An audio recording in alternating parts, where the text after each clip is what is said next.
গতকাল নিজের ফোন হারিয়ে যে নারী এভাবে হাউমাউ করে কেঁদেছিলেন, সেই তিনি আজকে বিকেলে আরেকটি নতুন ফোন পেলেন শাওমির কাছ থেকে। আশামণি আক্তারের কান্না শুক্রবার ছুঁয়ে গিয়েছিল সারা দেশের হৃদয়ে। তাকে অনেকেই সাহায্য করতে চেয়েছিলেন, কিন্তু তার ফোন নম্বর পাওয়া যাচ্ছিল না।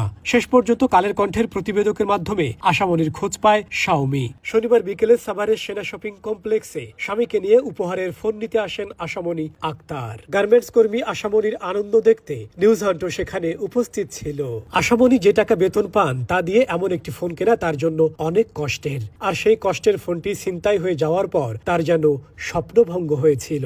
আশামণিরা সংগ্রাম করে তারা টাকা উপার্জন করেন, আর সেই টাকায় কেনা ফোন যখন হারিয়ে যায় তখন তো অমন কান্না চোখ ভেঙে আসবেই। শুক্রবার যে নারী কেঁদে কেঁদে এই দেশকে ধিক্কার দিয়েছিলেন, শনিবার বিকেলে নতুন ফোন হাতে ফিরতে ফিরতে সেই নারী নিশ্চয়ই বলেছেন জীবন সুন্দর।